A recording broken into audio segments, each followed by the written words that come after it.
Hello. Hello once again. And if you guys stuck around for the double header with Heroes of the United States, uh, you might know who I'm with already, which is the winning team, Heroes of the United States, with Blaze and Watson once again. So obviously, this is like celebratory, like popping champagne bottles, double header win. That must be an amazing feeling. Oh Feels yeah, pretty good. feels pretty nice walking away with 4 wins tonight. Yeah, it's like we're calling it. We're not playing anymore this season. This is the highlight of it right here. I mean, we're 2/3 to our total wins last season, so we're already doing pretty well. That is amazing. Yeah, I mean, you guys looked just as good, if not even better, this second series, and I'm guessing it also helped that like a lot of those heroes you played in the first series, which then gave you the warm up, and you even played Tomb of the Spider Queen the first time around, which gave you double practice. Yep. No, we were wondering if Key was listening to the last interview where Watson made the comment how we don't particularly like to play on Tomb, so he probably just took us there to snub us. Well, I don't know. Do you guys feel you executed this series even better in terms of like Tomb? So we'll start with Tomb of the Spider Queen. Obviously, you have the ability to compare your first game and your in both series of Tomb, and it's kind of hard to say which one was executed better. But it seemed like you definitely got much more of a lead in the second series. Yeah, I think in terms of, I mean, while we did let them, we did allow a turn in Hmm. the second time around on Tomb. We definitely, it was much cleaner. Just keeping everybody healthy. Um, I don't recall how many deaths we had on our side, but I believe it wasn't all too many, which is nice. I think it was one. It might have been one. Yeah. Yeah, I don't remember the final number there. Someone will have to go back and look at the video. It just, yeah, it felt like a very clean game. It felt like we were in Hmm. control. We were able to get double keep, I believe, on like our second or third turn in, which was really Yep. nice. So yeah, I mean, in general, it was. I mean, it's nice to to have the consistency to go in and play that map again and play it as well as we did. It was really well done by the team. So is Tomb of the Spider Queen going to be your go-to map now? I mean, if No, people keep picking it for us, it might have to no, be, but I mean, it's not what we're picking. no. Yeah, we'll let them pick it for us. We'll steer away from it still. So I, I I take it that like you guys didn't want to break the formula since everything was working so well for you. 4 games as Johanna, and a lot of games with Leo, 3 of them to be precise. What made you guys steer away from in this particular game the Leo for the Malthel? Kill potential. I think Okay. we would have lacked kill potential in the top lane. Sonya into Leo feels kind of bad. And then just with what we had, you essentially end up with almost triple reset, Hmm. more or less. And that was kind of what sealed the deal with the Malthael pick. Was this looks really good into what they have, and we were confident with the Malthael we could hold the top lane. Yeah, and you definitely did. Like Waterboy redeeming his Leoric trait value, getting 0 deaths in said game too, and also really stomped Shifu for the most part. Like just solo, he was winning that 1v1. Obviously, your team's rotations are very on point and coming up and ganking Shifu several times. Yeah, So it's one of the advantages of having the Genji, with the extra mobility, and then having something up top that can help set him up, right? It's we can mhm. get somebody low or get them low enough to feel comfortable, and then Genji shows up and it's, hey, get Genji. Surprise. Surprise, Genji! Hope you like sushi because you're now my meal. Yeah. Right. So So yeah, I mean, I definitely like the fact that we saw something overall very different too in terms of comp, and shows that you guys are, like you said, more flexible on picks. The Laming, the Genji. It's it's definitely we were like, yeah. we Go were ahead. we were laughing about. Sorry, we were laughing about because we were talking about how like we're trying to expand our hero pool, and then we play the same heroes 3 games in a row, or some of them even 4 games in a row. It's like, okay, well, did we though? Did we maybe? I don't know.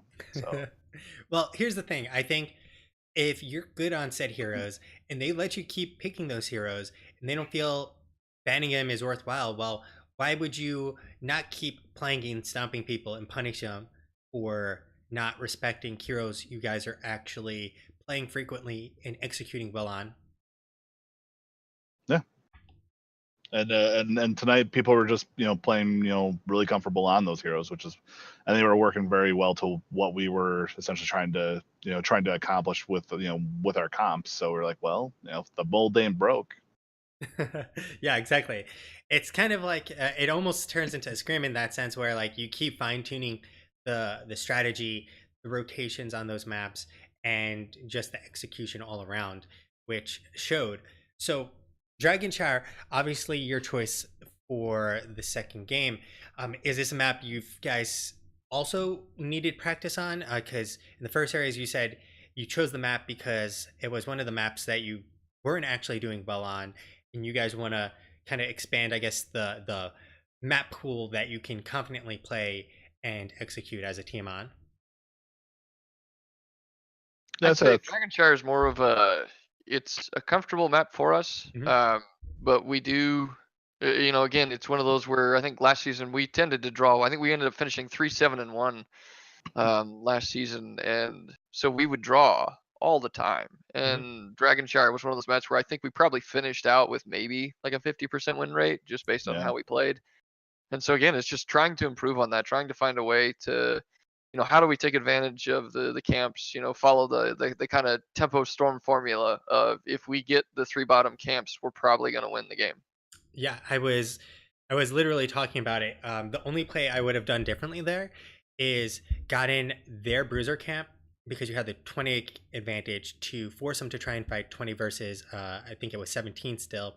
If they don't come to fight you, you get that, you get your bruiser camp, and then you rotate down and get the camps you guys had got, which then basically has double pressure top in case you can't end bottom. And well, you obviously did end bottom with the siege and the knight, which alone is, like you said, and the tempo storm formula is right. It's hella scary to try and beat 2 siege and 4 knights. Yeah. Yeah. And it's, I mean, just what we had. I think we got lucky.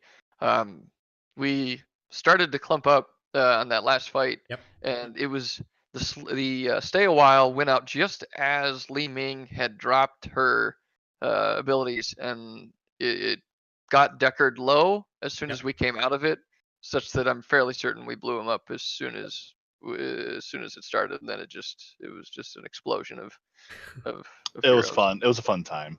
Yeah, it looked like it was about to go very sideways, like when you went in Watson and missed the blessed shield, and then they Yeah. turned around with a great stay a while and listen. But like you said, how Andrew dropped his abilities almost had the foresight that Sail Long Listen was coming, and the missiles in the orb came out perfectly right before the sleep, nuking him down to like maybe 20% HP or so. And afterwards, you guys clean that up. And you also got, I don't know if this is more so lucky or execution on your individual play, where you all avoided pretty much the Ring of Frost except for, I think, Jub Jub, which then basically saved the game in that little moment of potential for them to come back into it. Yeah, for sure. That could have gone really south really fast. It was kind of a butt clenching moment for a few seconds there. I do think Yeah. like even if you all wiped mysteriously in that 20 versus 18 scenario, they wouldn't have gotten anything of real value out of it. They would have been able to take some forts, and that would have been it. Yeah, yeah, because we still had bottom and mid fort up, I believe, or did we have all three? I don't know. We had bottom and mid for sure. Yeah. Yeah, I think you Pretty sure had we did. I think you had top. I can't recall if by the end it had actually gone down, but I'm pretty certain you had top.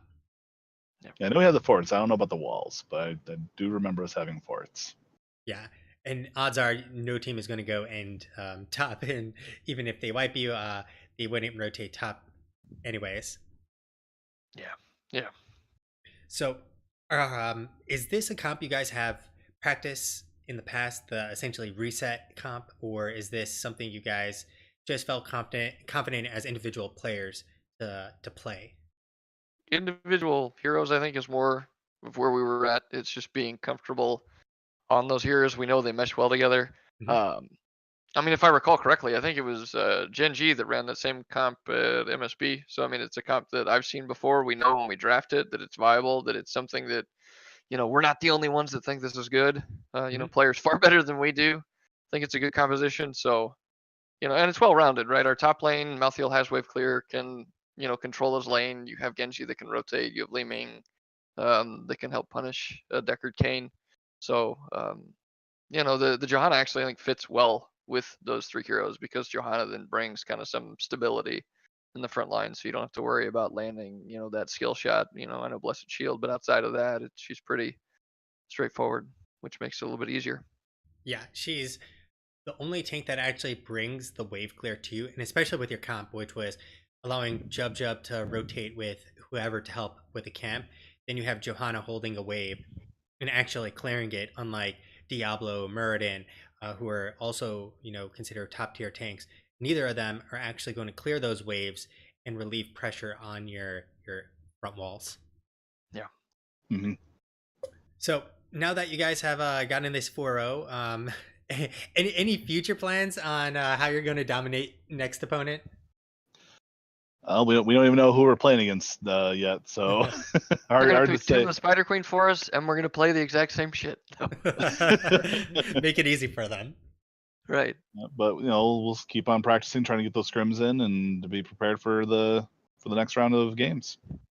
All right. Well, once again, congratulations on the double victories this evening, and floor is once again yours. If you'd like to give any shout outs. Good job, Waters, for not getting that trade value this time with Leo. Well, thank you for casting both games. Yes. It's stellar to always have a caster, and we appreciate you casting both games tonight. Oh, no problem. It was a great series to watch, both of them. Yeah, we look forward to watching them. So thank Yep. you. Fun times. Yep. Thanks so much, guys, and enjoy the rest of your evening and go and get your celebratory whatever you're going to have. Meals, drinks, whatever you choose. So thanks again, All right. and have a good night. Thanks, you too. Appreciate your time. All right, guys, that is going to do it for me for this doubleheader. But we still have a third game to do. We're batshit crazy here, where we cast all the time, and I have in 12 minutes a third game to cast, which will be a Division A game, Soak Every Lane versus Reborn Knights Red. So I hope you stick around for that next cast. If you don't, doesn't matter. I appreciate your time with me tonight. I hope you come back to see more casts, because that's even more important to me than if you hit follow buttons, hit subscribe buttons. Really, the goal is to have people coming and watching me because they love my casting and they love what they could potentially learn from me.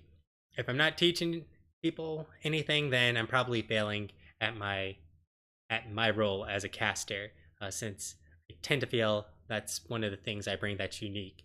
It's competitive experience and generally some higher level play than your silver, gold, bronze players.